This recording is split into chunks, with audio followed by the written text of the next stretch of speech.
Hello बच्चों, part 5 में हम लोग ट्रांसक्रिप्शन तक पढ़ चुके हैं और जेनेटिक कोड के बारे में हम लोगों ने यहाँ इंट्रोडक्शन ले लिया है। अब हमारा अगला पार्ट है पार्ट 7, जिसमें हम म्यूटेशन और जेनेटिक कोड को समझने वाले हैं कि जेनेटिक कोड में कैसे चेंजेस से हम म्यूटेशन ले आते हैं। तो यहाँ स्पेशली जो आपको एनसीईआरटी में यहाँ पर म्यूटेशन डिस्क्राइब किया गया है, इस वाले चैप्टर में मॉलिक्यूलर बेसिस ऑफ इनहेरिटेंस में, वो बच्चों पॉइंट म्यूटेशन के बारे में आपको पढ़ना है ना। यहाँ हम लार्ज म्यूटेशन के बारे में नहीं पढ़ रहे हैं, पॉइंट म्यूटेशन के बारे में पढ़ेंगे, ये आपको बात दिमाग में रखनी है। चलिए देखते हैं। तो म्यूटेशन क्या है, म्यूटेशन का जेनेटिक कोड के साथ रिलेशन क्या है। तो इस रिलेशनशिप को, दैट इज रिलेशनशिप जीन और डीएनए के बारे में, डीएनए और जीन के बीच में जो रिलेशनशिप है उसको हम बेस्ट अंडरस्टूड कर सकते हैं बाय म्यूटेशन की स्टडी करके, कि किस तरीके से जीन और डीएनए में क्या रिश्ता होता है। अगर हम म्यूटेशन की स्टडी करें तो हमें समझ में आ जाएगा। इन्होंने कहा है कि आपने स्टडी किया है चैप्टर नंबर 4 में, तो वहां पे बच्चों जब जेनेटिक्स में हम पढ़ेंगे तो म्यूटेशन को भी पढ़ेंगे।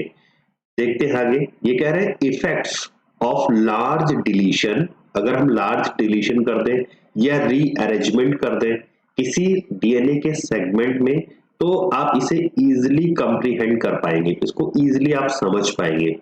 इससे होगा क्या बच्चों, तो इससे रिजल्ट ये होगा कि वरना तो लॉस हो जाएगा, वरना तो गेन हो जाएगा जीन का, एंड सो फंक्शन भी बच्चों बदल सकता है। यहाँ पे अगर लॉस हुआ जीन में से कुछ भी, या जीन में चेंजेस आया तो गेन हमने करवाया, तो फंक्शन भी तो उसी हिसाब से बदल जाएगा, क्योंकि प्रोटीन बदल जाएगी काम करने वाली। भाई डीएनए का मैसेज चेंज हुआ तो आरएनए का मैसेज चेंज होगा, आरएनए का मैसेज चेंज हुआ तो अमीनो एसिड का सीक्वेंस बदलेगा, अमीनो एसिड का सीक्वेंस बदलेगा तो प्रोटीन चेंज हो जाएगी, यानी प्रोटीन डिफेक्टिव हो जाएगी। The effect of point mutation will be explained here. यहां हम पॉइंट म्यूटेशन की बात करने वाले हैं। पॉइंट म्यूटेशन का मतलब है सिंगल न्यूक्लियोटाइड को चेंज करके। A classical example point mutation का क्या दिया जाता है, is a change of single base pair in a gene for beta globin chain, the result in change of amino acid residue glutamate to valine। Okay, यहाँ पर क्या बताया जा रहा है कि जो चेन होती है यहाँ पे सिकल सेल एनीमिया में, सिकल सेल एनीमिया कैसे बनता है, तो आपको सभी को पता होगा कि हमारे दैट इज ब्लड में जो भी हमारे पास ये पिगमेंट होता है उसके पास अल्फा चेन और बीटा चेन होती है। दो अल्फा चेन होती हैं और दो ही बीटा चेन होती है। अब ये दो बीटा चेन जो है, बीटा चेन में ही गड़बड़ी होती है। बीटा चेन को बनाने वाला जो डीएनए है उसमें चेंजेस आ जाते हैं। उसमें चेंजेस किस तरीके से आते हैं कि यहाँ होना चाहिए बच्चों GAG, है ना, होना चाहिए GAG।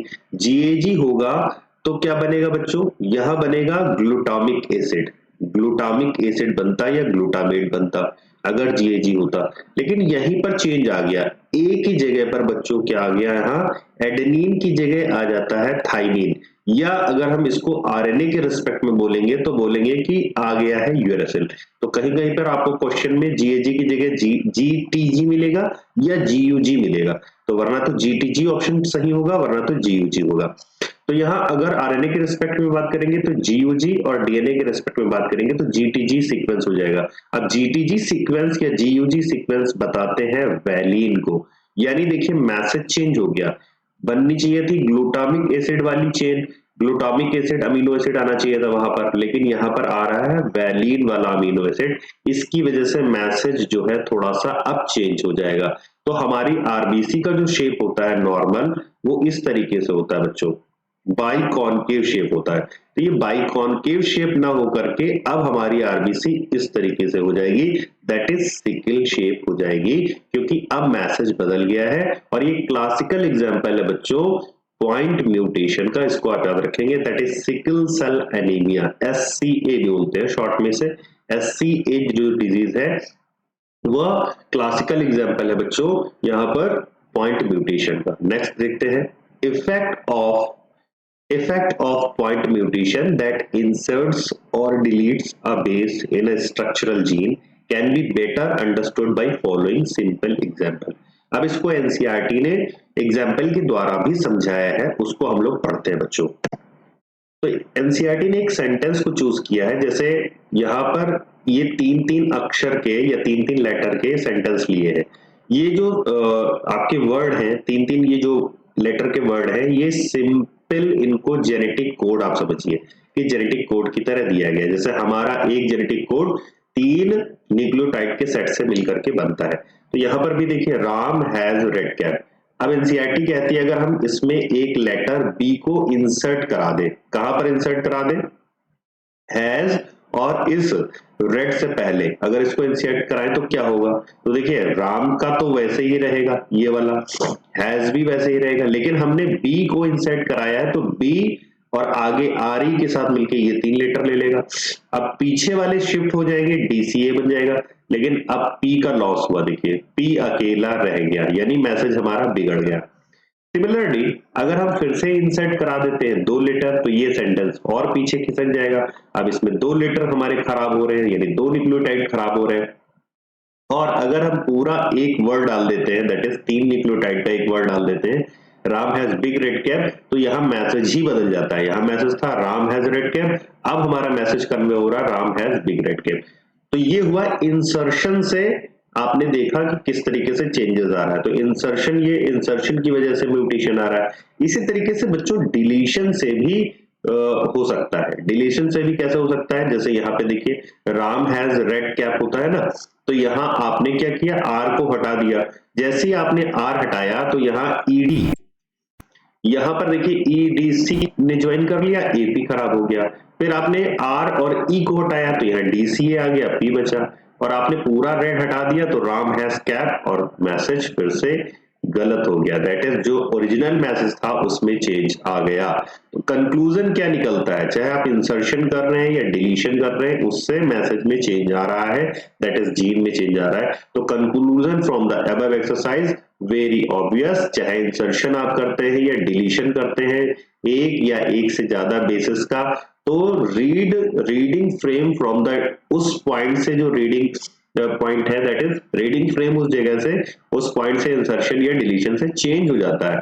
However such mutation are referred to as, ऐसे म्यूटेशन को कहते हैं बच्चों फ्रेम शिफ्ट म्यूटेशन। तो फ्रेम शिफ्ट म्यूटेशन में यानी इंसर्शन की होने वजह से वाले म्यूटेशन को कहेंगे फ्रेम शिफ्ट इंसर्शन, और डिलीशन की वजह से होने वाली म्यूटेशन को बोलेंगे frame shift deletion mutation. Okay, now insertion or deletion of 3 or its multiple bases insert or delete in one or multiple codon, hence one or multiple amino acid। अब देखिए यहाँ पे बच्चों, जैसे हमने इंसर्ट कर दिया था रेड, जैसे ये रेड इंसर्ट किया था वर्ड में, तो ये देखिए 3 लेटर से मिलकर के बना है। तो अगर हम लोग इसी तरीके से मान लीजिए डाल देते हैं बीच में CAG नाम का, तो अब ये 3 न्यूक्लियोटाइड का है, 3 बेसिस का है, इसकी वजह से एक अमीनो एसिड बढ़ जाएगा, है ना, हमारी चेन में, ओरिजिनल चेन में एक अमीनो एसिड की बढ़ोतरी हो जाएगी। और जैसे हमने वहां से डिलीट भी किया था, रेड को डिलीट अगर कर दे तो क्या होगा, पूरा पूरा एक अमीनो एसिड घट जाएगा। यही एनसीईआरटी यहाँ पर बता रही है कि अगर 3 बेसिस आप हटा देते हो लगातार कंटिन्यूअस, तो एक अमीनो एसिड घट जाएगा। अगर 3 बेसिस आप लगातार डाल देते हो तो वहां पे एक अमीनो एसिड बढ़ जाएगा। तो इंसर्शन और डिलीशन ऑफ 3 और इट्स मल्टीपल, 3 या 3 के मल्टीपल बेसिस को आप इंसर्ट या डिलीट करते हैं इन वन और मल्टीपल कोडॉन में, तो हेंस 1 या मोर मल्टीपल अमीनो एसिड्स बढ़ जाते हैं और घट जाते हैं, and reading frame remains unaltered रहता है। और ऐसे में देखिए रीडिंग जो फ्रेम है वो रिमेन अल्टर्ड रहेगा, क्योंकि वहां पे कोई भी दिक्कत आने वाली नहीं, मतलब सेंटेंस आपका कंप्लीट हो जाएगा। कहने का मतलब है कि आपका पूरा जो सेंटेंस है वो कंप्लीट हो जाएगा, वहां पे कोई अल्टरेशन नहीं आएगा। ऐसा नहीं है कि आपकी बेसिस छूट जाएंगे। अब आगे चलते हैं बच्चों, हमें आगे पढ़ना है ट्रांसलेशन। तो ट्रांसलेशन में पढ़ना है टीआरएनए के बारे में। याद करेंगे कि टीआरएनए एक एडॉप्टर का तरह मॉलिक्यूल है, जैसे आपके फोन का बच्चों एडॉप्टर होता है। इस एडाप्टर में आप केबल लगा सकते हैं, और केबल लगाने के बाद आप अपने फोन को चार्ज कर पाते हैं। तो टीआरएनए को भी समझिए एडॉप्टर मॉलिक्यूल है, क्योंकि ये एक साइड से तो एमआरएनए को रीड करने का काम करता है, दूसरे साइड से ये अमीनो एसिड को लिंक करने का काम करता है। तो यही वो खिलाड़ी है जो कि एमआरएनए को रीड करके प्रोटीन बनवाता है। चलिए आगे देखते हैं। From the very beginning of proposition of code, it was clear to Francis Crick that there has to be a mechanism to read the code. जब से हम कोड को समझ रहे हैं, फ्रांसिस क्रिक वगैरह लोगों ने भी कहा कि कुछ ना कुछ ऐसी मैकेनिज्म तो है जो एमआरएनए पे मौजूद कोड को कोई ना कोई पढ़ता है, and also to link it the amino acid, और कोड को पढ़ता ही नहीं है, अमीनो एसिड को भी लिंक करवाता है उसी कोड के हिसाब से, बिकॉज अमीनो एसिड का तो कोई भी स्ट्रक्चरल स्पेशलिटी नहीं है कि अमीनो एसिड खुद रीड कर सके कोड को, इसलिए कोई ना कोई ऐसा जरूर है जो यूनिकली इसको रीड करता है और अमीनो एसिड को लिंक करवाता है। तो बाद में इन्होंने पोस्टुलेट किया कि presence of an adapter molecule that would on one hand read the code and on the other hand would bind to specific amino acid. तो फ्रांसिस क्रिक ने अपने पोस्टुलेट में बताया कि adapter molecule that is tRNA ही वो खिलाड़ी है जो क्या कर रहा है, एक साइड पे अमीनो एसिड को लिंक करवा रहा है तो दूसरे साइड पे एमआरएनए के मैसेज को पढ़ रहा है। तो दैट इज वो खिलाड़ी का नाम इन्होंने दिया टीआरएनए, देन बाद में इसको सॉल्युबल आरएनए का नाम भी दिया गया, क्योंकि ये गेम चेंजर है, गेम करने के बाद गायब हो जाता है ना, साइटोप्लाज्म में फिर से सॉल्युबल हो जाता है, दैट्स व्हाई इसको हम लोग सॉल्युबल आरएनए के नाम से जानते हैं। Was known before the genetic code was postulated. इसको याद रखिएगा, ये क्वेश्चन पूछा जा सकता है बच्चों कि कौन सा हमारे पास आरएनए है जो जेनेटिक कोड से पहले भी हमारे पास मौजूद था, जिसके बारे में इंफॉर्मेशन हमें मौजूद थी, तो दैट इज वो टीआरएनए होगा या एसआरएनए होगा, या सॉल्युबल आरएनए के नाम से आपको ऑप्शन दिया जाएगा। हाउएवर इसका रोल हमें नहीं पता था, इसका रोल हमें बाद में ही पता चला। तो however it's role as an adapter molecule was assigned much later, तो बाद में ही पता चला जब हमें जेनेटिक कोड वगैरह की स्टडी हम करने लगे, तभी ये देखने में आया बच्चों। नाउ बच्चों हमें इसका स्ट्रक्चर देखना है, तो जरा स्ट्रक्चर यहाँ पे देखिए, आपको यहाँ पे ये 5' 3' ये तो एमआरएनए है, और एमआरएनए पे बच्चों कोड लगे हुए हैं। इन कोड को पढ़ने के लिए टीआरएनए पे एक लूप होता है बच्चों, ये देखिए ये लूप है, ठीक है, इस लूप पे एक एंटी कोडॉन लगा रहता है। ये एंटी कोडॉन जस्ट कंप्लीमेंट्री होता है कोडॉन के। देखिए यहाँ पे एडनीन है, एडनीन की जगह क्या आना चाहिए, यूरेसिल आ गया, ग्वानिन है तो साइटोसिन आ गया, और यूरेसिल था तो एडनीन आ गया, ठीक है। तो यहाँ एंटी कोडॉन लूप पे एंटी कोडॉन लगे रहते हैं, और इसी एंटी कोडॉन के हिसाब से यहाँ पर बच्चों अमीनो एसिड्स लगे रहते हैं। यूसीए के हिसाब से सीरीन आना चाहिए तो सीरीन लगा हुआ है। ऐसे ही एग्जांपल और लेते हैं, जैसे यहाँ देखिए यूएसी कोड लगा हुआ है, तो यूएसी की कंप्लीमेंट्री में क्या होगा, यूरेसिल है तो एडनीन आ गया, एडनीन है तो यूरेसिल आ गया, और साइटोसिन है तो ग्वानिन आ गया।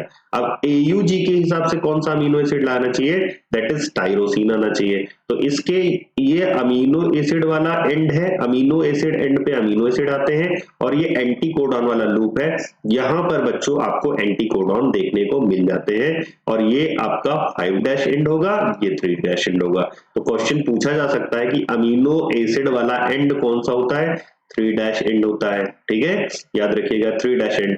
कोई पूछ ले एंटी कोडॉन वाला कौन सा होता है, तो बच्चों आप बताएंगे that is anti codon loop होता है, वहां पर ये मौजूद होता है। इस तरीके आपको आंसर करने हैं। अब फिर से चलते हैं थ्योरी के अंदर।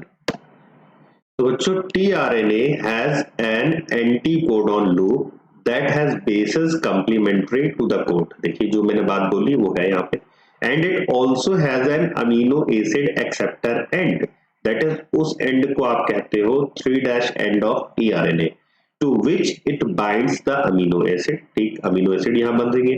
फिर टीआरएनए आर स्पेसिफिक होता है फॉर ईच अमीनो एसिड। क्यों बच्चों, एंटी कोडॉन पे जो कोड मौजूद है बच्चों, उसी कोड के हिसाब से ही अमीनो एसिड होगा, इसलिए प्रत्येक टीआरएनए बच्चों बहुत स्पेसिफिक होता है। फॉर इनिशिएशन देयर इज, अगर शुरुआत करानी है हमें यहाँ पे, तो इनिशिएशन के लिए there is another specific tRNA होगा, that is referred to as initiator tRNA. ये भी याद रखेंगे बच्चों कि यहाँ ट्रांसलेशन की शुरुआत करने के लिए हमारे पास एक स्पेसिफिक इनिशिएटर टीआरएनए होता है। There are no tRNA for stop codon, लेकिन हमारे पास बच्चों कोई भी स्टॉप कोडॉन के लिए टीआरएनए मौजूद नहीं है। अब आपको ये पता होगा बच्चों, एयूजी से मैसेज कन्वे होता है, मतलब स्टार्ट होता है, तो एमआरएनए पे जहां एयूजी दिखेगा वहीं से टीआरएनए इसको पढ़ना शुरू करेगा। तो एयूजी के हिसाब से क्या बनाएगा, एडनीन है तो यहाँ यूरेसिल आ जाएगा, यूरेसिल है तो एडनीन आ जाएगा, और ग्वानिन है तो साइटोसिन आएगा। मतलब ऐसा टीआरएनए जिसपे यूएसी मैसेज लगा होगा, यूएसी वाला एंटीकोडॉन लूप होगा, वो फर्स्ट टीआरएनए आकर के रीड करेगा एमआरएनए को, और यूएसी के हिसाब से ही उसमें बच्चों एंटीकोडॉन लूप पे एंटीकोडॉन सॉरी अमीनो एसिड वाले एंड पे अमीनो एसिड लगा होगा। तो इस फिगर में आप देख सकते हैं जैसा बताया जा रहा है, the secondary structure of tRNA has been depicted the looks like a clover leaf. अगर हम 2 डिग्रीज का स्ट्रक्चर देखते हैं, दैट इज सेकेंडरी स्ट्रक्चर देखते हैं, तो ये आपको क्लोवर लीफ जैसा नजर आता है। जबकि अगर एक्चुअल स्ट्रक्चर देखते हैं टीआरएनए का, तो ये एक बहुत कॉम्पैक्ट मॉलिक्यूल का फॉर्म नजर आता है, which looks like inverted L. ये इन्वर्टेड एल जैसा आपको नजर आता है। ठीक, तो ये याद रखिएगा कि सेकेंडरी स्ट्रक्चर कैसा नजर आता है, क्लोवर लीफ लाइक नजर आता है, जबकि टीआरएनए कॉम्पैक्ट मॉलिक्यूल है तो हमेशा ये इन्वर्टेड एल जैसा दिखेगा। आगे चलते हैं, अब अगली प्रोसेस आ जाती है ट्रांसलेशन। ट्रांसलेशन क्या होता है, ट्रांसलेशन के बारे में आप लोग स्वतः जानते हैं कि ये आरएनए से प्रोटीन बनने की प्रोसेस है जिसे हम लोग बच्चों ट्रांसलेशन कहते हैं।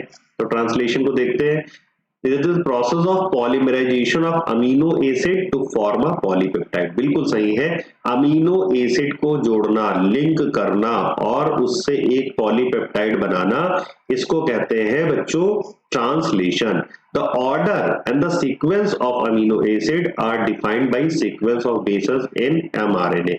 एमआरएनए पे जिस जिस तरीके से बेस का सीक्वेंस होगा वैसा ही ऑर्डर अमीनो एसिड का हो जाएगा, यानी the order of amino acid on the protein chain is decided by the sequence of bases in the mRNA। बिल्कुल सही है। Amino acid are joined by a bond which is known as a peptide bond। ये मैं biomolecules में आपको बता चुका हूँ कि प्रोटीन जो है, प्रोटीन के अंदर आपको अमीनो एसिड के बीच में पेप्टाइड बॉन्ड देखने को मिल जाते हैं। फॉर्मेशन ऑफ पेप्टाइड बॉन्ड के लिए बच्चों चाहिए रिक्वायर्ड आपको एनर्जी, एनर्जी बहुतायत मात्रा में चाहिए, तभी आप इस बॉन्ड को बना सकते हैं। देयरफॉर फर्स्ट फेज, जो फर्स्ट फेज होता है ट्रांसलेशन का, इसमें फर्स्ट फेज में अमीनो एसिड इटसेल्फ एक्टिवेटेड होते हैं, एक्टिवेट किए जाते हैं इन द प्रेजेंस ऑफ एटीपी बच्चों, यानी यहाँ पर एटीपी का खर्च है। एटीपी को खर्च करके हम लोग क्या करते हैं, अमीनो एसिड को चार्जिंग करने का काम करते हैं, यानी अमीनो एसिड को चार्ज कर रहे हैं एंड इनको फिर लिंक करते हैं टू देयर कॉग्नेट टीआरएनए, फिर उनके टीआरएनए के साथ को इनको लिंक किया जाता है। इस प्रोसेस को कॉमनली एक साथ बोल देते हैं बच्चों चार्जिंग ऑफ टीआरएनए।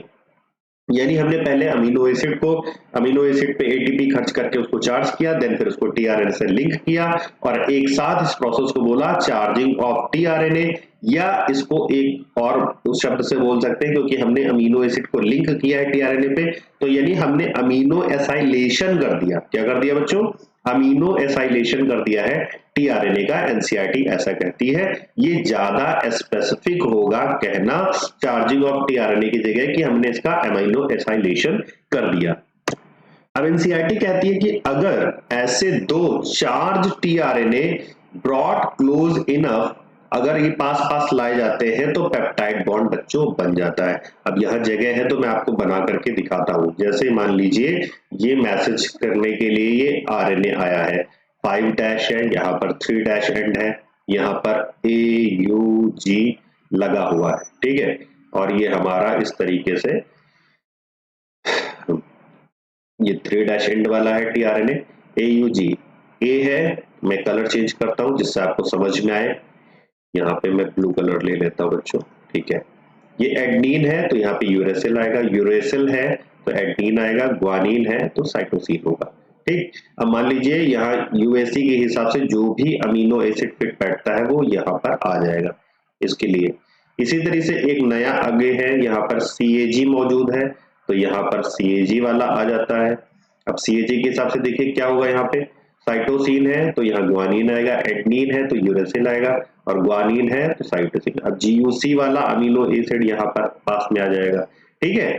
तो अब होगा क्या कि ये अमीनो एसिड पास पास में है तो इनके बीच इस तरीके से बॉन्ड बन जाएगा। ये बॉन्ड जो मैं बना रहा हूं इसको अलग कलर से कर देता हूं, ग्रीन कलर से। यहाँ देखिए ये जो बॉन्ड बन रहा है अमीनो एसिड के बीच बीच में, this bond is called peptide bond, इसे पेप्टाइड बॉन्ड बोला जाएगा। ये पेप्टाइड बॉन्ड को बनाने में बच्चों एनर्जी खर्च हुई है क्योंकि पहले से हमने इसको चार्जिंग कर दिया है, टीआरएनए पे इसको लगा दिया है। और अब ये इस तरीके से एमआरएनए आगे बढ़ता रहेगा और यहाँ पर टीआरएनए भी आगे खिसकते जाएंगे, टीआरएनए हटते रहेंगे और अमीनो एसिड की चेन आपको इधर प्राप्त होती चली जाएगी। ये अमीनो एसिड की चेन इस तरीके से बढ़ती हुई इधर से चली जाएगी और ट्रांसलेशन कंप्लीट होगा। क्लियर है? चलिए अभी यहाँ पे मैं एक डायग्राम और आपको शो करूंगा एनसीईआरटी में, उससे आपको और ज्यादा कॉन्सेप्ट डेप्थ में क्लियर हो जाएगा। देखिए ये वाला डायग्राम आ ही रहा है आपके सामने, बस आप पढ़ते जाइए मेरे साथ। कह रहे कि वुड बी फेवर्ड एनर्जेटिकली, तो ये जो अमीनो एसिड की जोड़ने की प्रोसेस होती है इसको एनर्जेटिकली किया जाता है। The presence of a catalyst would enhance the rate of peptide bond formation. तो अगर यहाँ कैटलिस्ट लगा दिया जाए, कैटलिस्ट का मतलब बच्चों यहाँ एंजाइम अगर लगा होता है तो ये प्रोसेस क्या हो जाएगी, बहुत तीव्र गति से होने लगेगी, मतलब इसका रेट बहुत ज्यादा तेज हो जाएगा, पेप्टाइड बॉन्ड बहुत तेजी से यहाँ पर बनने लगेंगे। Cellular factory responsible for synthesising protein is the ribosome. अब राइबोसोम के बारे में आपको बहुत अच्छे तरीके से पता होगा बच्चों, इसे हम लोग प्रोटीन फैक्ट्री के नाम से जानते हैं कि जहां पर प्रोटीन भर भर के बनती है वो फैक्ट्री का नाम राइबोसोम है। तो जब राइबोसोम अगर प्रोटीन फैक्ट्री है तो राइबोसोम का यहाँ पर काम क्या है ये हमें जानना है। तो राइबोसोम को आप पहले जानने से पहले देखिए कि राइबोसोम में बच्चों दो यूनिट होती है, बड़ी यूनिट को लार्ज यूनिट बोलते हैं और छोटी को स्मॉलर सब यूनिट बोलते हैं। तो अगर 80S राइबोसोम होता है बच्चों तो इसकी बड़ी सब यूनिट का नाम 60S होता है, छोटी सब यूनिट का नाम बच्चों 40S होता है। इतनी जानकारी आपको होनी चाहिए, और नहीं है तो आप जाकर के साइटोलॉजी से पढ़ सकते हैं, मैं यहाँ पे आई बटन पर दे दूंगा, वो साइटोलॉजी की प्लेलिस्ट आप पूरी पढ़ लीजिए। राइबोसोम कंसिस्ट करता है बच्चों स्ट्रक्चरली आरएनए से मिलकर के बना हुआ है और 80 डिफरेंट टाइप की प्रोटीन से मिलकर के बना हुआ है, ये भी याद करिए। क्या राइबोसोम में क्या होता है, आरएनए होता है और 80 टाइप की डिफरेंट प्रोटीन्स होती हैं। इसी बार ये क्वेश्चन पूछा गया आपसे, नीट 2023 में स्टेटमेंट टाइप में क्वेश्चन पूछा गया है कि राइबोसोम में 80 टाइप की डिफरेंट प्रोटीन्स होती हैं। अब आगे चलते हैं। In its inactive state, inactive state में क्या होता है, ये राइबोसोम दो सब यूनिट के फॉर्म में रहता है, लार्जर सब यूनिट दैट इज 60S बच्चों और स्मॉलर सब यूनिट दैट इज यहाँ पर 40S आपको देखने को मिलेगी। When the small subunit encounter an mRNA, अब ये गेम यहीं से शुरुआत होती है कि जब छोटी वाली सब यूनिट एनकाउंटर करती है एमआरएनए को, देखिए यहाँ पे छोटी वाली सब यूनिट है ये 40S, इसने किसको एनकाउंटर किया है, यहाँ पर एनकाउंटर किया एमआरएनए को। The process of the translation of the mRNA to the protein begins, तो यहाँ पर फिर शुरुआत हो जाती है एमआरएनए से प्रोटीन बनने की। There are two sites in the large sub unit, अब लार्ज सब यूनिट में दो साइट्स होती हैं, एक साइट का नाम बच्चों ए साइट होता है, वाइल दूसरी वाली सब यूनिट का नाम बच्चों पी साइट होता है। तो यहाँ पे बताया जा रहा है कि there are two site in the large sub unit, तो यानी एक हो जाएगी ए साइट पे अमीनो एसिड मतलब टीआरएनए आएगा लेकर के, और पी साइट पे यहाँ पे पेप्टाइड बॉन्ड का फॉर्मेशन किया जाएगा।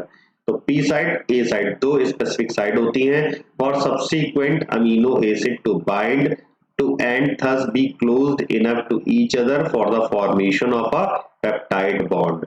The ribosome also act as catalyst, और इसमें बच्चों जो राइबोसोम हमारा है वो कैटलिस्ट की तरह काम कर रहा है।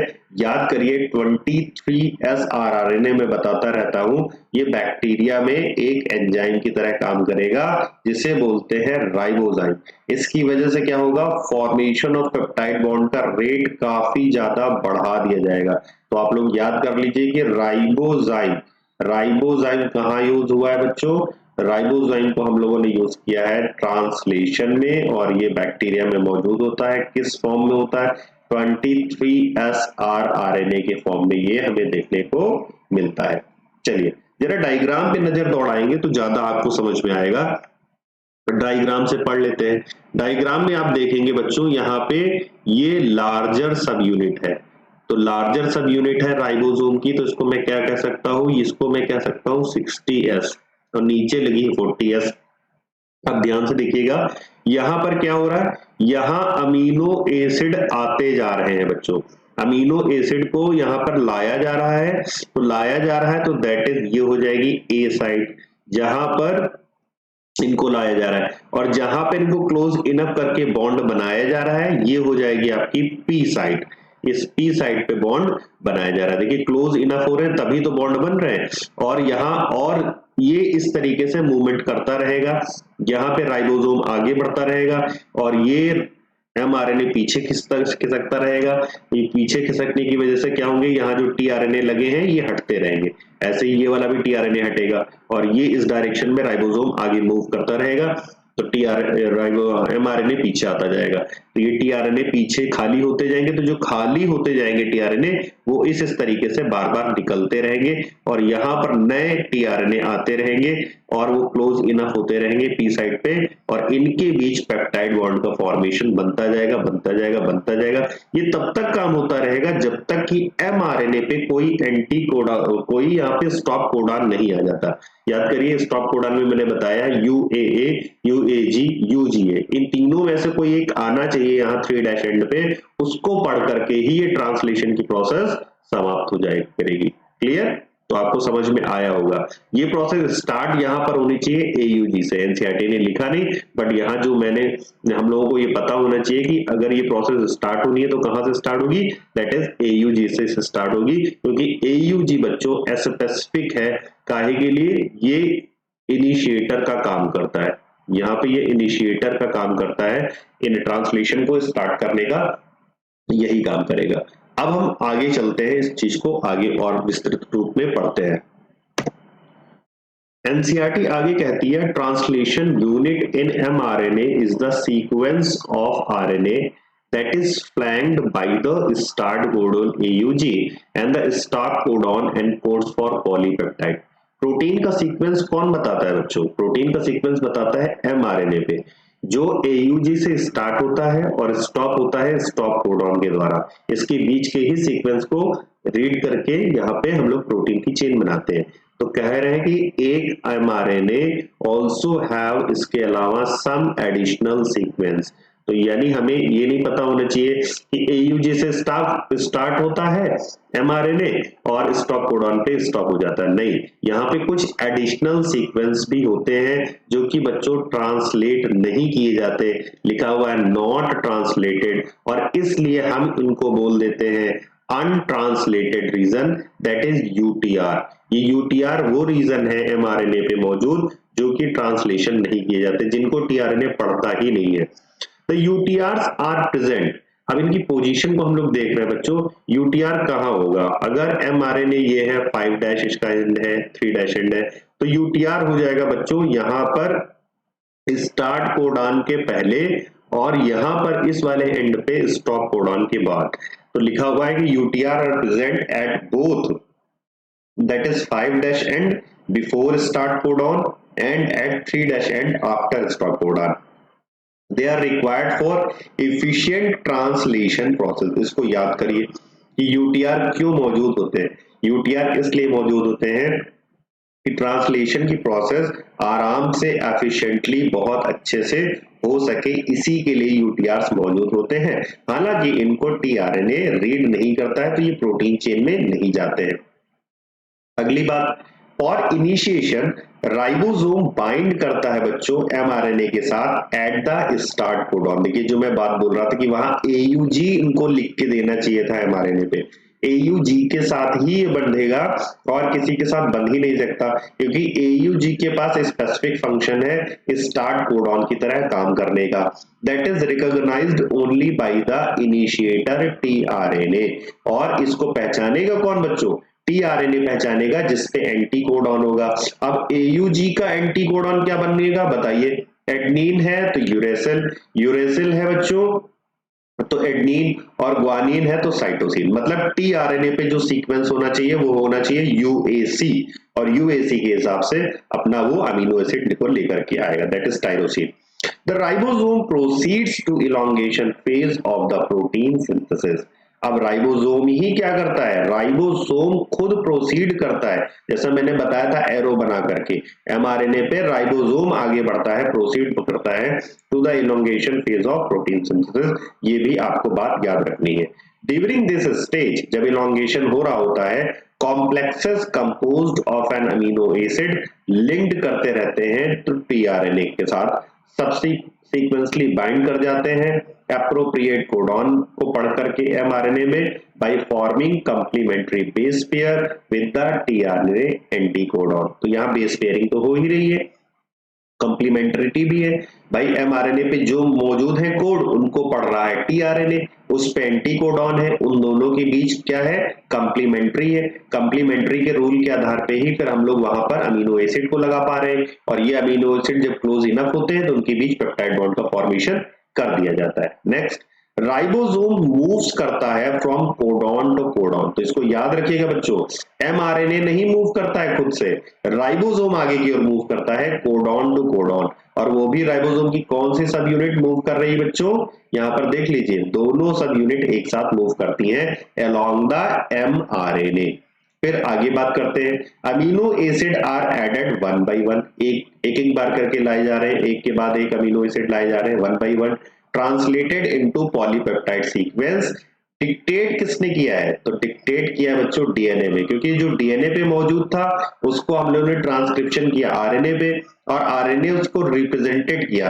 तो dictated bye DNA, represented by mRNA, at the end एक रिलीज फैक्टर बाइंड कर जाता है टू द स्टॉप कोडॉन। फिर से बताइए, एंड में क्या होता है? एक रिलीज फैक्टर बाइंड कर जाता है स्टॉप कोडॉन के साथ। और क्योंकि आपको पता है कि स्टॉप कोडॉन के लिए कोई भी टीआरएनए नहीं होता है, तो जब टीआरएनए है नहीं स्टॉप कोडॉन के लिए, तो हम प्रोसेस को स्टॉप कैसे करेंगे? तो प्रोसेस को स्टॉप करने के लिए हमारे पास एक रिलीज फैक्टर होता है जो कि स्टॉप कोडॉन से आकर के बंध जाता है, और यही ट्रांसलेशन को टर्मिनेट कर देता है, यानी रोक देता है, and releasing the complete polypeptide from the ribosome. और राइबोसोम से कंप्लीट पॉलीपेप्टाइड बाहर निकल करके चली आती है। तो यहां पर ये ट्रांसलेशन खत्म हो गया बच्चों। यहाँ पे इंपॉर्टेंट बातें कुछ हैं जो आपको याद रखनी है, और वो डायग्राम से ही याद हो सकती हैं। यहाँ जो राइबोसोम इन्वॉल्व हुआ है वो इन्वॉल्व हुआ है बच्चों एटीएस। एटीएस राइबोसोम, यहाँ पर देखिए एटीएस राइबोसोम की दो सब यूनिट होती है, दैट इज लार्जर सब यूनिट एंड द स्मॉलर सब unit 60S and 70S।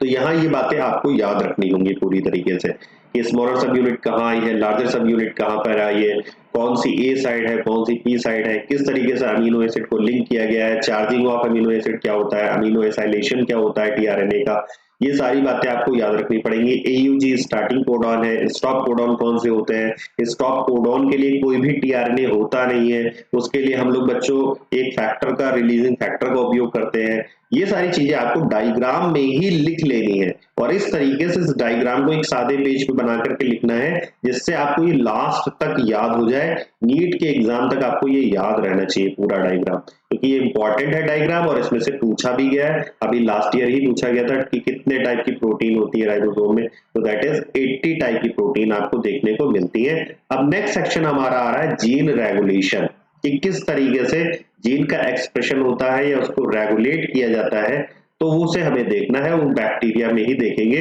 Bacteria के अंदर किस तरीके से करते हैं। तो ये बैक्टीरिया का क्लासिकल एग्जांपल है, दैट इज हम बढ़ रहे हैं लैकोप्रान की ओर। तो चलिए लैकोप्रान को भी हम लोग पढ़ लेते हैं। तो लैकोप्रान जिस कैटेगरी के अंदर आता है उस कैटेगरी का नाम है बच्चों रेगुलेशन ऑफ जीन एक्सप्रेशन।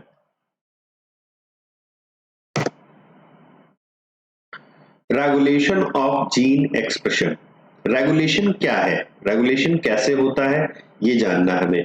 तो regulation of gene expression, regulation of gene expression refers to a very broad term, ये काफी बड़ा टर्म है, that may occur at various level. बच्चों हम जीन का रेगुलेशन अलग अलग कर सकते हैं। कब कर सकते हैं? जब बच्चों डीएनए से डीएनए की रेप्लिकेशन हो रही थी तभी सही कर लेते हैं, या डीएनए से आरएनए बन रहा था तब सही कर लेते हैं, या आरएनए की जब हम लोग मैच्योरिंग कर रहे थे, दैट इज इसको स्प्लाइसिंग कर रहे थे तब भी कर सकते थे इसका रेगुलेशन, और या फिर आरएनए से प्रोटीन बनते समय। इतनी जगहों पर हम लोग बच्चों जीन को एक्सप्रेस होने से पहले पहले रेगुलेट कर सकते हैं। अगर यहां तक नहीं कर पाए और एक बार प्रोटीन बन गई तब कुछ नहीं कर सकते, तब उससे जीन को रेगुलेट नहीं कर पाएंगे। तो considering that gene expression result in the formation of a polypeptide, तो अगर जीन का एक्सप्रेशन हो जाता है, जीन एक्सप्रेस कर जाएगा तो यानी पॉलीपेप्टाइड चेन भी बन जाएगी। It can be regulated eight several level, तो हम जीन के एक्सप्रेशन को पहले ही रेगुलेट कर सकते हैं, रोक सकते हैं उसको, या उसमें कुछ चेंजेस कर सकते हैं। कहाँ कहाँ कह रहा है? ट्रांसक्रिप्शनल लेवल पे। ट्रांसक्रिप्शन लेवल कहाँ है?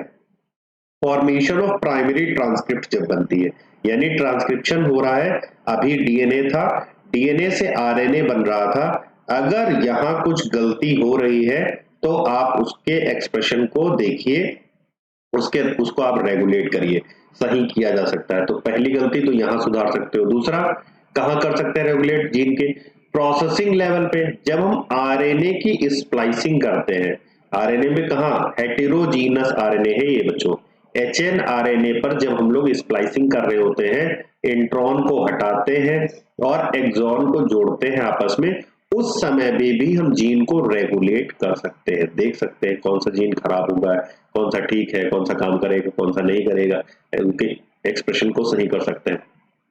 फिर आगे third, transport of mRNA from the nucleus to the cytoplasm. अब जितने भी एमआरएनए हैं, आरएनए ही जितने बनते हैं वो सबके सब कहाँ बनते हैं बच्चों? यहाँ न्यूक्लियस में बनते हैं। तो जब इनको ट्रांसपोर्ट किया जाता है न्यूक्लियस से साइटोप्लाज्म में, उस समय भी इस घटना को किया जा सकता है, दैट इज हम रेगुलेट कर सकते हैं जीन को यहाँ पे भी। और चौथा लेवल जो बताया गया, चौथा लेवल कहाँ पर? दैट इज हमारे पास आरएनए से प्रोटीन बनानी है, और आरएनए से प्रोटीन बनानी है तो वहां पर भी कौन आएगा? टीआरएनए पढ़ने के लिए आएगा। तो वहां पर भी हम कोडॉन एंटीकोडॉन की सहायता से जीन के रेगुलेशन को कर सकते हैं। तो ये चारों लेवल आपको बहुत अच्छे से याद होने चाहिए, क्योंकि इसमें से किसी भी लेवल पे वो उठा करके आपसे क्वेश्चन पूछ लेगा और आपको पता नहीं होगा तो आप इधर उधर देखते रह जाएंगे। चलिए अब जो कह रहा है उसको देखते हैं कि यहाँ पर क्या क्या बातें हो रही हैं। The gene in a cell are express to perform a particular function और अ सेट ऑफ फंक्शन। कोई जीन एक्सप्रेस होके हमारी सेल में क्या करता है? पहले आप सोचिए, एनसीईआरटी कहती है कोई भी जीन जो होगा हमारी सेल में एक्सप्रेस होकर के पर्टिकुलर फंक्शन को ही परफॉर्म करवाता है। एक एग्जाम्पल लिया गया है ई कोलाई के लिए, कि अगर कोई एंजाइम है जिसका नाम है बच्चों बीटा गैलेक्टोसाइडेज, तो ये सिंथेसाइज होगा ई कोलाई में, और ये यूज किया जाएगा catalyse the hydrolysis of a disaccharide. ये डाइसैकेराइड जैसे लैक्टोज को बच्चों ब्रेक डाउन करेगा, इसको तोड़ेगा, और इसकी मोनोमर यूनिट होंगी गैलेक्टोज और ग्लूकोज। तो ई कोलाई में अगर एंजाइम बना बीटा गैलेक्टोसाइडेज, कैसे बना? क्योंकि इसका जीन मौजूद था, तो इसने जीन ने बीटा गैलेक्टोसाइडेज को बनवाया, तो ये लैक्टोज नाम के डाइसैकेराइड को मोनोमर में तोड़ देता है, दैट इज मोनोसैकेराइड में गैलेक्टोज और ग्लूकोज के फॉर्म में। अब आगे, bacteria use them as a source of energy. Bacteria galactose को भी सोर्स ऑफ एनर्जी की तरह लेता है और ग्लूकोज को भी सोर्स ऑफ एनर्जी की तरह यूज कर लेता है। हेंस अगर bacteria don't have lactose around them, अगर बैक्टीरिया के आसपास बच्चों लैक्टोज होगा ही नहीं, तो ये बताओ इसका जीन एक्सप्रेस करवा करके बीटा गैलेक्टोसाइडेज आप क्यों बनवाना चाहोगे? यानी बीटा गैलेक्टोसाइडेज अगर बन भी रहा है तो बेकार ही है, क्योंकि लैक्टोज है नहीं बैक्टीरिया की कॉलोनी में, तो ब्रेकडाउन किसका करवाएगा? तो लिखा हुआ है कि hence if bacteria don't have lactose around them to be utilised for energy source, they would no longer require the synthesis of the enzyme beta galactosidase। यानी जीन को हमें अब ऑफ कर देना चाहिए, जीन ऑफ हो जाए तो बीटा गैलेक्टोसाइडेज एंजाइम ना बने। तो इसको निर्धारित कौन करेगा, ये डिसाइड कैसे होगा? जीन का रेगुलेशन कब किया जाएगा? रेगुलेट मतलब अब जीन को ऑफ करना है, स्विच ऑफ कैसे किया जाए? Therefore in simple terms it is the metabolic, physiological और इन्वायरमेंटल कंडीशन।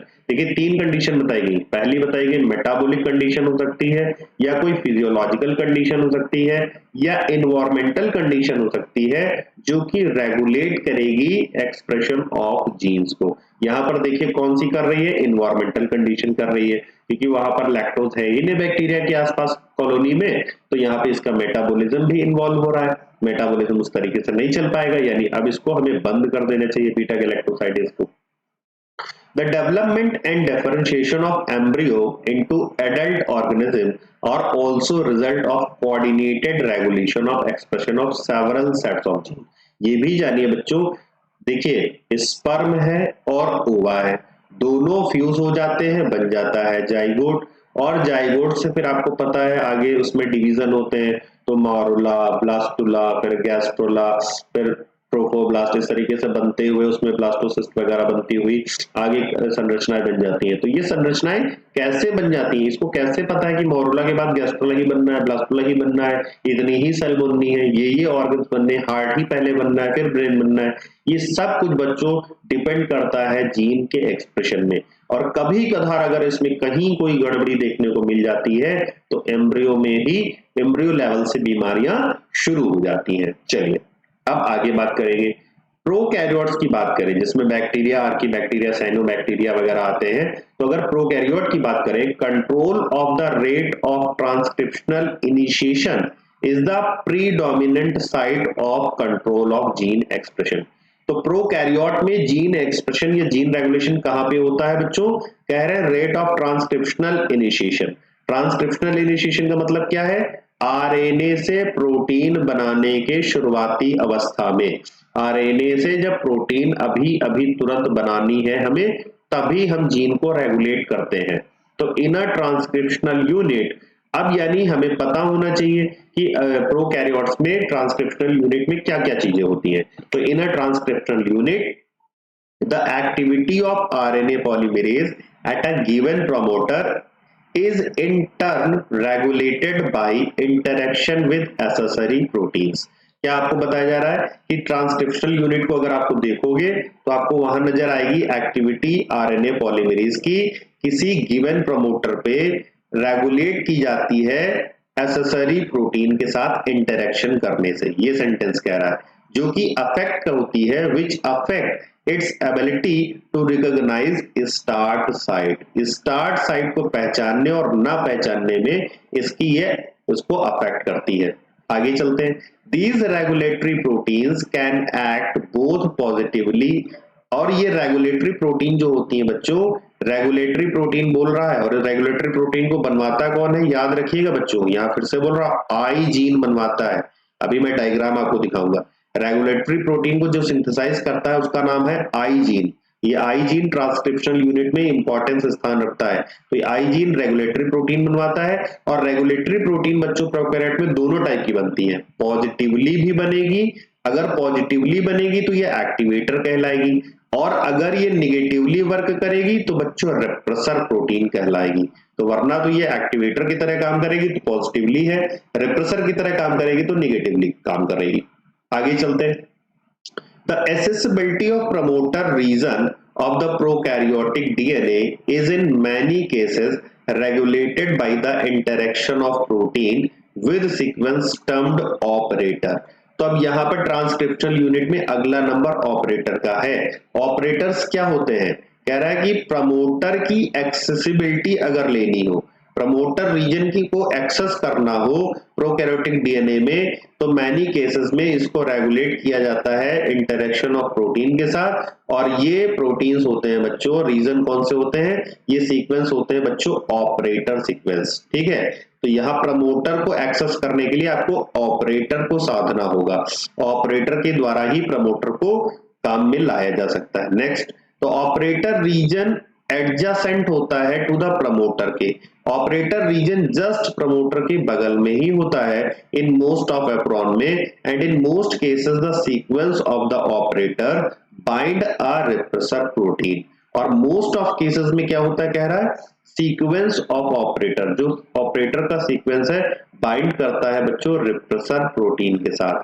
ईच ऑपरेन, प्रत्येक ऑपरेन में इसकी स्पेसिफिक ऑपरेटर और स्पेसिफिक रिप्रेसर होते हैं। याद रखिएगा, जितने भी टाइप के हमारे पास ऑपरेन है उसके स्पेसिफिक ऑपरेटर और स्पेसिफिक रिप्रेसर होते हैं। जैसे एग्जांपल के तौर पे हम लोग लैक ऑपरेटर की बात कर रहे हैं, लैक ऑपरेटर की is present only in the lac operon. ठीक है, तो लैक ऑपरेटर कहां प्रेजेंट होगा, लैक ऑपरेन में। लैक प्रमोटर कहां मौजूद होगा, लैक ऑपरेन में। And it interact specially with the lac repressor only. और लैक ऑपरेटर है तो लैक ऑपरेटर किसके साथ इंटरैक्ट करेगा, लैक रिप्रेसर प्रोटीन के साथ ही इंटरेक्शन करेगा और किसी के साथ इंटरैक्ट नहीं करेगा। चलिए अब समझते हैं आगे। तो लैक ऑपरेन को ऐसे आप समझ नहीं पाएंगे, मैं पहले इसके डायग्राम से आपको समझाने की कोशिश करूंगा, उसके बाद आता हूं उसकी थियरी पे, क्योंकि अगर आप थियरी को नहीं समझ पाएंगे तो आप नहीं जान पाएंगे। यहाँ पे जो डायग्राम दिया गया है इसको मैं अलग कलर से लेता हूँ, ब्लू कलर से। डायग्राम को सबसे पहले आप ध्यान से देखिए, ये जो पूरी बनी हुई है चीज, ये पूरी पट्टिका जो बनी हुई है ये ट्रांसक्रिप्शनल यूनिट है। ये ट्रांसक्रिप्शनल यूनिट किसकी है बच्चों, बैक्टीरिया की है, या कह सकते हैं ई कोलाई एग्जाम्पल ले लिया है, तो ट्रांसक्रिप्शनल यूनिट है। इस ट्रांसक्रिप्शनल यूनिट में देखिए ये वाला रीजन कौन सा है, ये वाला रीजन जो है प्रमोटर वाला है। ठीक है, तो ये प्रमोटर जीन का रीजन हो गया, ये ऑपरेटर जीन का रीजन हो गया, ये जेड जीन है, ये स्ट्रक्चरल जीन है, जेड वाई ए, ये तीन स्ट्रक्चरल जीन है। तो ये जेड जीन है, ये वाई जीन है, ये ए जीन है। ठीक, आपने समझ लिया, ये प्रमोटर वाला रीजन है, ये ऑपरेटर रीजन है, ये जेड जीन है, ये वाई जीन है, ये ए जीन है। इतनी बातें आपको याद रखनी है। ये जो आई जीन है ना बच्चों, ये बच्चों रिप्रेसर प्रोटीन बनाने वाला है। ये हमेशा और हमेशा क्या बनाएगा, यहाँ पर रिप्रेसर प्रोटीन का निर्माण करेगा। क्योंकि हम लोग लैक ऑपरेन पढ़ रहे हैं, ये निगेटिव ऑपरेन है, इसलिए ये निगेटिवली काम करता है, तो इसमें रिप्रेसर प्रोटीन की तरह काम किया जाएगा, रिप्रेसर प्रोटीन को बनवाया जाएगा। तो आई जीन है। अब अगर याद न रहे आई से, क्योंकि आपको लैक में अभी मैं इंड्यूसर भी पढ़ाऊंगा तो आप कंफ्यूज कर सकते हो, तो आप इसको आई न मान करके यहां अपने दिमाग में फिट कर लो कि ये आर लिखा हुआ है, और आर लिखा है तो आप हमेशा याद रखोगे कि यहाँ रिप्रेसर ही बनेगा। क्या बनेगा बच्चों, रिप्रेसर वाला एमआरएनए बनेगा, तो रिप्रेसर प्रोटीन बनेगी। अब मैं चलता हूं एक यहाँ पे कंडीशन लेकर के। फर्स्ट कंडीशन क्या है कि हमारे बैक्टीरिया के पास, ई कोलाई के पास कोई भी इंड्यूसर यानी लैक्टोज मौजूद नहीं है। बैक्टीरिया की कॉलोनी में लैक्टोज नहीं दिया गया। अगर लैक्टोज नहीं दिया गया तो क्या आप चाहेंगे कि बीटा गैलेक्टोसाइडेज बनता रहे, बताइए जल्दी। एनसीईआरटी ने कहा है नहीं भाई, अगर लैक्टोज नहीं मौजूद है तो बीटा गैलेक्टोसाइडेज का फॉर्मेशन करके क्या करोगे भाई, लैक्टोज को बीटा गैलेक्टोसाइडेज तोड़ देता है, ग्लूकोज और गैलेक्टोज में तोड़ने का काम करता है। लेकिन अगर आपके पास सबस्ट्रेट ही नहीं मौजूद है, लैक्टोज नहीं मौजूद है, तो बैक्टीरिया की कॉलोनी क्यों बीटा गैलेक्टोसाइडेज को बनाए, यानी जीन को स्विच ऑफ रखा जाए। तो जीन को कैसे स्विच ऑफ रखा जाएगा वो देखिए यहां आप ध्यान से। ये जो रिप्रेसर जीन है दैट इज आई जीन, ये ऑलवेज रिप्रेसर एमआरएनए बनाता रहता है। और ये रिप्रेसर एमआरएनए के बनने से क्या होगा बच्चों, रिप्रेसर एमआरएनए के बनने से होगा ये कि रिप्रेसर प्रोटीन सिंथेसाइज होती रहेगी। फिर से बोल रहा हूं, जब हमारी कॉलोनी में बैक्टीरिया के पास लैक्टोज नहीं मौजूद है तो बीटा गैलेक्टोसाइडेज भी नहीं बनना चाहिए। बीटा गैलेक्टोसाइडेज ना बनने पाए इसके लिए क्या करता है, ये रिप्रेसर जीन रिप्रेसर एमआरएनए को बनाता है जिससे रिप्रेसर प्रोटीन बनती है। अब ये रिप्रेसर प्रोटीन जाकर के ऑपरेटर वाले हिस्से पर बैठ जाती है, दैट इज इसके साथ ये जुड़ जाती है और आगे स्ट्रक्चरल जीन को एक्सप्रेस होने से रोक देती है। फिर से करते हैं, रिप्रेसर प्रोटीन रिप्रेसर एमआरएनए को बनवाता है, रिप्रेसर एमआरएनए रिप्रेसर प्रोटीन को बनवाता है, रिप्रेसर प्रोटीन जाकर के ऑपरेटर वाले हिस्से से बाइंड हो जाती है और आगे स्ट्रक्चरल जीन के एक्सप्रेशन को रोक दिया जाता है।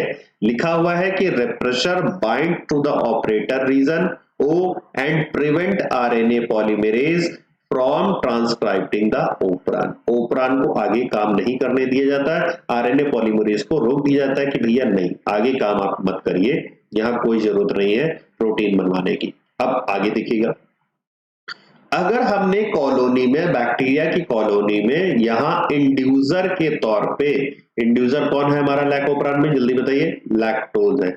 अगर लैक्टोज दे दिया तो अगर लैक्टोज दे दिया तो लैक्टोज को तोड़ना भी पड़ेगा, इसकी हाइड्रोलिसिस करानी पड़ेगी, ग्लूकोज और गैलेक्टोज बनवाना पड़ेगा, यानी अब हमारे पास बीटा गैलेक्टोसाइड एंजाइम चाहिए होगा।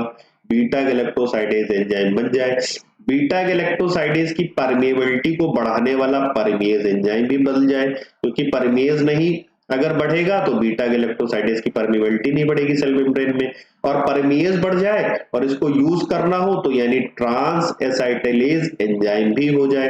तो इसके लिए स्ट्रक्चरल जीन है, ये सबका रोल आना है, इनको स्टार्ट किया जाएगा, मतलब इनको स्विच ऑन कर दिया जाए। अब कैसे होगा, ध्यान से देखिए, ये रिप्रेसर तो है, आई जीन क्या है, रिप्रेसर जीन है, हमेशा और हमेशा ये निगेटिविटी फैलाता रहता है, मतलब कुल मिलाकर के रिप्रेसर प्रोटीन हमेशा ये बनाता रहेगा, इसका काम ही रिप्रेसर प्रोटीन को बनाना। तो इसने बनाया repressor mRNA, repressor mRNA repressor protein के फॉर्मेशन को कर दिया, रिप्रेसर प्रोटीन बन गई।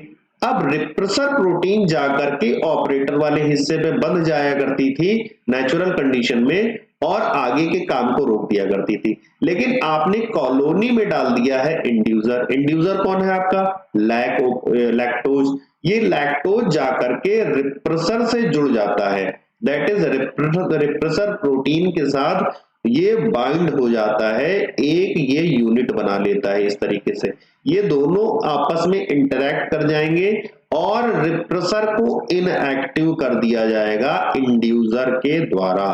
यानी कुल मिला के कहे साधारण भाषा में कि लैकोपरॉन में लैक्टोज ने रिप्रेसर प्रोटीन को इनएक्टिवेट कर दिया। अब जब रिप्रेसर इनएक्टिवेट हो गया तो ऑपरेटर साइट फ्री हो गई, ऑपरेटर साइट फ्री है तो आगे कोई भी इसकी प्रोसेस को रोकने वाला नहीं है, यानी यहाँ आरएनए पॉलीमरेज काम कर देगा।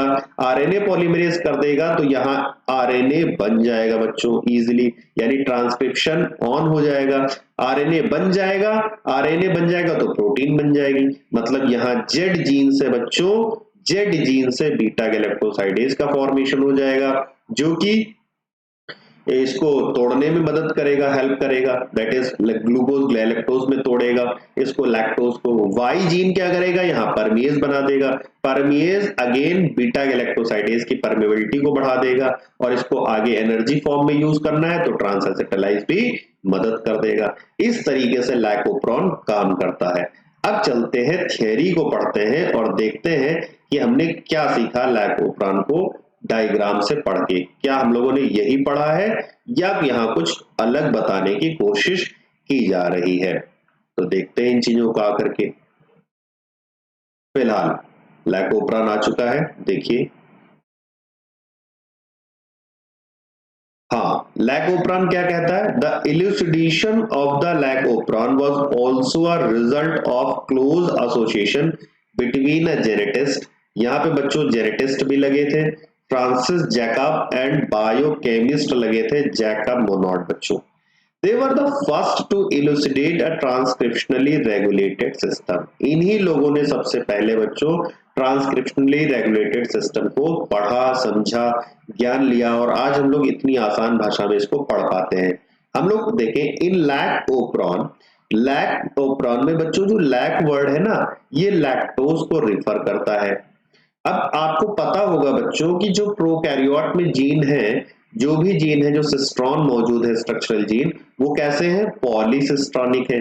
पॉलीसिस्ट्रॉनिक का मतलब एक से ज्यादा जीन है बच्चों वहां पे स्ट्रक्चरल जीन मौजूद है। Is regulated by a common promoter. तो जो स्ट्रक्चरल जीन यहाँ पे जो भी मौजूद है पॉलीफॉर्म में पॉलीसिस्ट्रॉनिक फॉर्म में उनके कॉमन प्रोमोटर हैं और उसके कॉमन रेगुलेटरी जीन है। ऐसे अरेंजमेंट को जिनमें स्ट्रक्चरल जीन जो कि पॉलीसिस्ट्रॉनिक है उनके कॉमन प्रोमोटर और कॉमन रेगुलेटरी जीन होते हैं, ऐसे अरेंजमेंट को बैक्टीरिया में हम लोग ओपेरॉन बोलते हैं। क्या बोलते हैं बच्चों ओपेरॉन बोलते हैं। Such arrangement is very common in bacteria and also refer to as operon. ये क्लियर हो गया कि ओपेरॉन क्या है लैक क्या है आपको समझ में आ रहा है। चलिए to name few such example जैसे यहाँ कुछ एग्जांपल दिए गए हैं lac operon tryptophan operon arginine operon histidine operon valine operon ये सब अमीनो एसिड के आधार पर नाम इनके प्रदान किए गए हैं। अब आगे चलते हैं बच्चों lactose operon consist of one regulatory gene. अब रेगुलेटरी जीन है ना देखिए आई जीन है जो कि रेप्रेसर प्रोटीन को बना रहा है। तो मैंने क्या कहा दिमाग में इसको आर जीन फिट कर लो वरना आगे चल के आई जीन से आप इंड्यूसर बनवा दोगे और आपके सारे क्वेश्चन गलत हो जाएंगे। आई मैंने इंड्यूसर इंड्यूसर मैंने लैक्टोज कर दोगे सब गड़बड़ हो जाएगा। तो आई जीन को आप दिमाग में मान के चलो कि आर जीन है दैट इज लैक ओपेरॉन में ये रिप्रेसर को बनवाएगा। तो I gene here the term I does not refer to inducer rather it derive from the word inhibitor. Inhibitor माने बोले तो रिप्रेसर सीधे सीधे बोले है ना ये रिप्रेसर की तरह आई जीन काम करेगा। और तीन आपके पास स्ट्रक्चरल जीन होंगे दैट इज जेड वाई ए। अभी इन सब सारे जीन का नाम भी मैं आपको याद करवा दूंगा एक शॉर्ट ट्रिक है याद रखिएगा। यहाँ तीन स्ट्रक्चरल जीन मौजूद है Z Y A. The I gene क्या करेगा I gene code for the repressor of the lac operon. ये रिप्रेसर के लिए कोड करेगा लैक ओपेरॉन में। जेड जीन कोड करेगा बीटा गैलेक्टोसाइडेज के लिए इसको बीटा गैल लिखा गया है। बीटा गैलेक्टोज बच्चों डाइसैकेराइड लैक्टोज को ब्रेक डाउन करवाता है मोनोमर यूनिट में दैट इज गैलेक्टोज और ग्लूकोज में। वहीं अगर वाई जीन की बात करें तो ये परमीएज के लिए कोड करता है जो कि बीटा गैलेक्टोसाइडेज के लिए सेल की परमिएबिलिटी को बढ़ाता है। इतना आपने याद किया। ए जीन क्या करता है ए जीन बच्चों ट्रांस एसिटाइलाइज एंजाइम के लिए कोड करता है। तो ये तीनों के तीनों structural gene all the three gene product in lac operon are required for metabolism of lactose.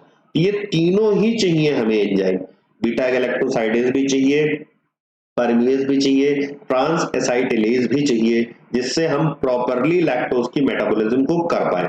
In most other operons में देखें as well the gene present in the operon are needed together. तो structural gene का function हमें एक साथ चाहिए होता है to function in the same या रिलेटेड मेटाबॉलिक पाथवे में जिससे हम जीन को सही समय पे स्विच ऑन कर सके और सही टाइम पे स्विच ऑफ कर सके। अब आगे चलते हैं थ्योरी में हमसे और क्या कहा जा रहा है बच्चों आगे देखते हैं। तो यहां पर लैक्टोज क्या है लैक्टोज बच्चों सबस्ट्रेट है जो हम कॉलोनी में देंगे बैक्टीरिया को for the enzyme beta galactosidase को ऑन करने के लिए एंड इट रेगुलेटेड लैक्टोज क्या करेगा स्विचिंग ऑन एंड ऑफ करेगा ओपेरॉन को। यानी कुल मिला के लैक्टोज इंड्यूसर का काम कर रहा है। तो लैक्टोज को हम बच्चों इंड्यूसर के टर्म से जानते हैं क्योंकि ये सिस्टम को स्विच ऑफ कर सकता है या ऑन कर सकता है ओपेरॉन को। बात करते हैं in the absence of preferred carbon source. अगर मान लीजिए यहां पर ग्लूकोज वगैरह की उपस्थिति नहीं है और लैक्टोज प्रेजेंट है if lactose is provided in the growth medium of the bacteria lactose transport करवा दिया जाएगा सेल्स में। अब आप यहां क्वेश्चन पूछोगे सर अभी तो सिस्टम ऑफ है तो ये लैक्टोज कैसे एंट्री कर गया क्योंकि परमीएज तो नहीं है। तो एनसीईआरटी कहती है रिमेंबर याद रखो कि ये काफी कम लेवल पे एक्सप्रेशन होता रहता है लैक ओपेरॉन एग्जिस्ट करता है वो काम करता रहता है has to be present in the cell all the time जिससे क्या किया जाए जो बैक्टीरिया की कॉलोनी को लैक्टोज दिया जाए वो बैक्टीरिया की कॉलोनी में इंटर तो हो जाए। अदरवाइज अगर ऐसा नहीं होगा तो lactose can not enter the cell. ठीक है तो हमारा ओपेरॉन फिर काम नहीं करेगा। तो एक छोटे तौर पे हमेशा सिस्टम स्विच ऑन होना चाहिए। The lactose then induces the operon in the following manner. अब जो लैक्टोज को यूज किया जाता है, देखिए कैसे इसको ऑपरेट किया जाता है। सबसे पहले क्या होता है, रिप्रेसर रीजन से प्रोटीन जो बनती है, the repressor of the operon is synthesize, ठीक है, यहाँ पे रिप्रेसर सिंथेसाइज हो जाएगा, ऑल द टाइम ये कंस्टिट्यूटली बने ही रहता है। इसको बनाने वाला कौन है रिप्रेसर प्रोटीन को, आई जीन, जिसको हमने दिमाग में कहा है आर जीन, याद कर लो। अब रिप्रेसर प्रोटीन बाइंड कर जाएगा ऑपरेटर रीजन से ओप्रॉन और प्रिवेंट कर देगा आरएनए पॉलीमरेज को, रोक देगा फ्रॉम ट्रांसक्राइबिंग द ओप्रॉन। तो ये तो सामान्य हुई, नेचुरल बात हुई कि जब हमें बीटा गैलेक्टोसाइडेज नहीं बनाना, जब हमारे पास लैक्टोज था नहीं। In the presence of an inducer, अब हमारे पास लैक्टोज मौजूद है, तो सच एज लैक्टोज मौजूद हो, एलो लैक्टोज मौजूद हो, रिप्रेसर इज इनएक्टिवेटेड, इसको इनएक्टिवेट कर दिया जाएगा। किसके द्वारा किया जाएगा, इंड्यूसर के द्वारा। इंड्यूसर इसको इनएक्टिवेट कर देगा इंटरेक्शन करके। दिस अलाउ, ये आरएनए पॉलीमरेज को अलाउ कर देगा कि जाओ प्रमोटर रीजन को एक्सेस करो। प्रमोटर ऑपरेटर को रीजन को जैसे ही एक्सेस मिलेगी, ट्रांसक्रिप्शन आगे बढ़ जाएगा, मतलब डीएनए से आरएनए बनने लगेगा, आरएनए से आगे चल के प्रोटीन बन जाएगी। Essentially regulation of lac operon can also be visualized as regulation of enzyme synthesis by its substrate. तो लैक ओप्रॉन को बच्चों एंजाइम सिंथेसिस की मदद से भी आप समझ सकते हैं। देखिए वहां पर एंजाइम बन भी रहे हैं। रिमेंबर, कह रहे याद रखिए, ग्लूकोज और galactose can not act as inducer. Glucose या गैलेक्टोज बच्चों इंड्यूसर की तरह काम नहीं कर सकते फॉर लैक ओप्रॉन में। Can you think for how long the lac operon would be expressed in the presence of lactose. तो कब तक रहेगा, जब तक कॉलोनी में लैक्टोज मौजूद रहेगा तब तक बीटा गैलेक्टोसाइडेज एंजाइम बनता रहेगा। जैसे ही इसको कंप्लीट ब्रेकडाउन कर दिया जाएगा और सेल इसको यूज कर लेगी, वैसे ही सिस्टम को फिर से ऑफ कर दिया जाएगा। Next, regulation of lac operon by repressor is referred to as, ये निगेटिव रेगुलेशन हुआ। कैसा हुआ बच्चों, निगेटिव। क्यों, क्योंकि हमने रिप्रेसर प्रोटीन लगातार बनाई है और रिप्रेसर प्रोटीन को ही हमने जकड़ लिया, पकड़ लिया, काम करने से रोक दिया, तो हमने ये निगेटिवली काम किया है। तो हमने लैक ओप्रॉन को निगेटिवली रेगुलेशन के लिए यूज किया है। इसको याद रखिए, क्वेश्चन है। लैक ओप्रॉन इज अंडर कंट्रोल होता है पॉजिटिव रेगुलेशन एज वेल, लेकिन वो बीएससी वगैरह में हमें पढ़ना है, यहां नहीं पढ़ना है, but it is beyond the scope of discussion at this level. तो ये हमारा खत्म हो गया, आज ये पार्ट नंबर 7 था बच्चों। अब इसके बाद एक लेक्चर रह जाता है, that is human genome project plus DNA fingerprinting. आज का लेक्चर काफी बड़ा रहा है, कोई बात नहीं, आप इसको 2 भागों में पढ़िए, 3 भागों में पढ़िए, जैसे आपको ठीक लगे, रिवीजन करके पढ़िए, बट पढ़िए, है ना। इसीलिए मैंने कई पार्ट्स में इसको डिवाइड किया है। और अगर मेरी कोई गलती हो जाती है लेक्चर में बच्चों, मैं कोई गलत पॉइंट बोल देता हूं या आपको समझ नहीं आता है, जो भी है, तो उसे कमेंट में जरूर बताइए, तभी मैं अपने आप में इंप्रूवमेंट कर पाऊंगा। मैं भी ह्यूमन हूं, मुझसे भी बच्चों एरर हो सकती है, हो सकता है पढ़ाने में कोई पॉइंट इधर उधर हुआ हो, तो उसको आप दिल पे मत लीजिएगा। चैनल को सपोर्ट करिए और आप सभी नीट की पढ़ाई करते रहिए। मेरा बस एक मोटो है, मैं तो हर बच्चे का सिलेक्शन देखना चाहता हूं कि हर बच्चा मेडिकल कॉलेज में जाए, सफेद एप्रन को धारण करे, स्टेथोस्कोप लगाए, वो अपनी ड्रीम को पाए। साथ ही साथ वहां पे जो गरीब लोग आते हैं मेडिकल कॉलेज में, भाई अधिकतर सरकारी कॉलेजेस में जो जाते हैं वो गरीब मरीज ही जाते हैं, तो उनकी आप खूब देखभाल करिए, खूब उनकी सेवा करिए, वो खूब आपको दुआएं दें और आपका भविष्य उज्जवल हो। बस प्रत्येक विद्यार्थी के लिए मैं यही आशा करता हूँ। तो मिलते हैं नेक्स्ट लेक्चर पे बच्चों, जो कि इसका पार्ट नंबर 8 होगा। उसमें हम लोग दोनों टॉपिक कवर कर लेंगे, एचजीपी और DNA finger printing, that is DNA DFP. तो एचजीपी और डीएफपी हम लोग कंप्लीट करेंगे यहाँ पर लास्ट लेक्चर में। मिलते हैं अगले लेक्चर पे, बाय बाय बच्चों।